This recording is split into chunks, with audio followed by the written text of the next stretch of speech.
This is Scott the Fix-It Guy. Our goal with our videos is to empower you to be able to do the repairs on your own and save a whole lot of money and also get that great feeling of having fixed it by yourself. Today we have a 2004 Yukon. We have the brake and ABS lights keep coming on when we drive, and makes you think that there's probably something wrong with the brake system, but that could be the case. More often though, it's a problem with just a ground connection that's part of that circuit, and the ground connection gets corroded or rusted over time. It's way back in 2004. So let's see if we can show you what the display looks like. It appears over here on the left hand side of your display. It may work now. Sometimes it'll reset itself. We basically get that brake and ABS going at the same time. I think it probably did reset. But we're going to go over today how to clean the contact so that won't happen. It's very easy to do. Just take a couple of minutes. So when you get out of the car,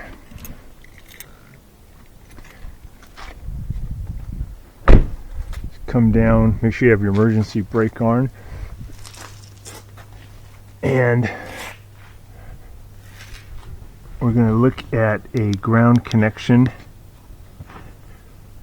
It's right here. It's kind of near your front left tire. There's two bolts here, and then there's a wire here and a wire here. I forget which one, but one of these is part of the circuit for your brake warning system, for your ABS brake warning system. And you can see it's developing a little bit of rust and corrosion. So all I'm going to do is I'm going to remove these and just clean things up really good, put it back together, and that should cure the problem. But you can see basically where this is located, it's going to get some stuff on it over time, especially if you are around where there's salted roads. You're going to get some salt water up there, snow melt, and it'll start to corrode. And once it corrodes, the circuit becomes corrupted, and it'll send a false warning to the computer that there's something wrong with the brake system. There could be, again, very possible, you could check your brake fluid, but a lot of people have replaced ABS components and there's really nothing wrong with them. So check this one first, try cleaning it, and then when you turn the car back on, it'll probably reset and probably won't reoccur. So we're going to clean these right now. Alright, I got a 13 millimeter socket. I'm going to loosen this up. I'm going to loosen up the other one too. I just can't remember which one's which, but wouldn't hurt to clean them both up. And there are more ground setups on this car too. Just can't remember exactly where they're all hiding. But this one's really easy to get to, and it's a common one that has trouble. So once you get this out, you can spray some electrical cleaner there too, would be good. But I use like an abrasive wheel on my drill. You use sandpaper, steel wool. I just try to clean up that contact, and then I want to clean up the frame.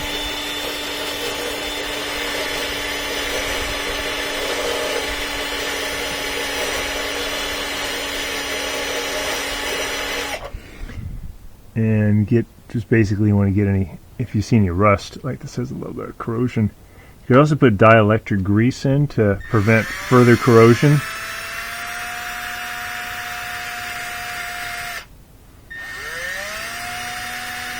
If you have shiny metal, the electrons can readily go to ground, and that's good. If you don't, then it can interrupt the circuit, and that can make all kinds of problems.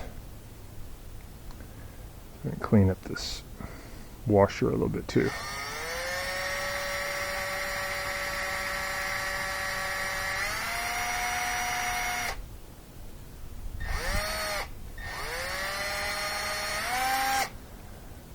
Alright, that's pretty much all you got to do. Put it back together. And again, putting a little dielectric grease in there, and get that at the hardware store or auto parts store would be good, because it just would take longer for there to be more corrosion. Suppose once you get it on there nice and tight, you could also spray paint over it. Just the paint would prevent oxygen and salt and other things from touching the metal, which could create more corrosion. So we're going to repeat the same thing, just basically in the other area, because I can't remember which one is which. But it's a really common problem, and this is common for the Yukon, also for the Chevy Tahoe and the Escalade, and also the Sierra. They all have kind of the same chassis or configuration.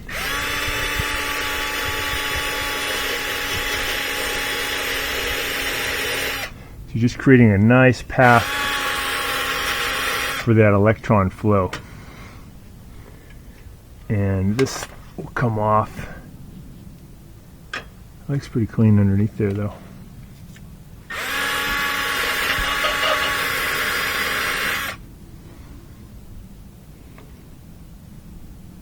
Back side of that looks a little corroded though.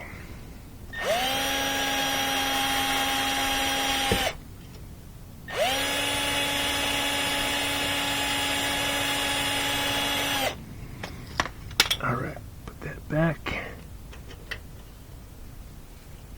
Now if you put this all back together and you got everything nice and clean, and you're like, man, I'm still getting that error all the time, then you should check your brake fluid level, make sure it's okay, because that'll set off that same type of circuit.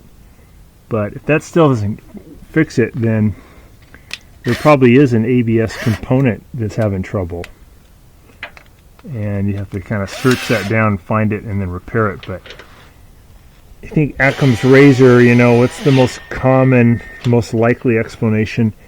Usually, in a mechanical sense, you start with the simplest, cheapest thing, and that's often the one that's failed, and then you work your way toward that more complex or more expensive thing. But you don't want to start with the worst. Like with a lot of appliances, people, when things don't work, they'll automatically assume that it's the controller, which is really expensive, and seldom times it is.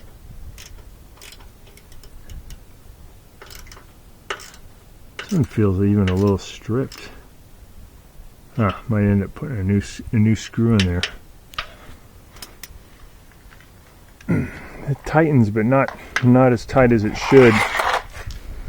And you do want to have a really good tight connection. The back side of that is just going into just this metal is threaded. But you know, it wouldn't hurt me to put a nut back there on both these guys and really get them tight. Let's see if I got one. Hold on to that nut with the vice grips.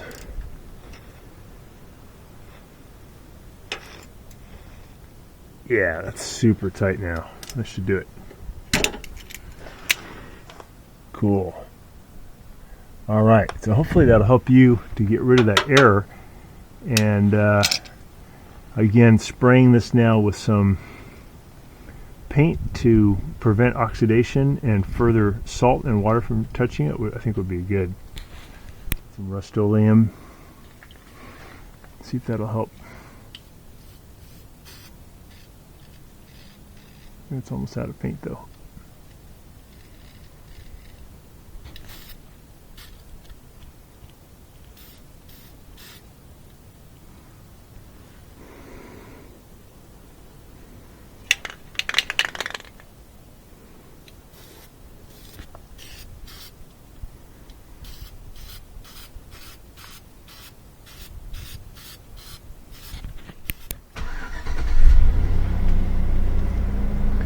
You got the brake ABS comes on initially. If I take off the emergency brake, should get rid of that. Yeah, so that turned off. That's great. But if yours is still staying on, it would be wise to check the level for the brake fluid. Thanks so much for watching our video. We really appreciate your support. And when you get a chance, please press the subscribe button below so you can be subscribed, and also the notification bell so we can send you more videos about appliance repair. Please also give us a thumbs up if you enjoyed the video. If you really liked the video and it really helped you, please press this new applaud button and you can show your support and also get a nice clapping hands for your video. Thanks again.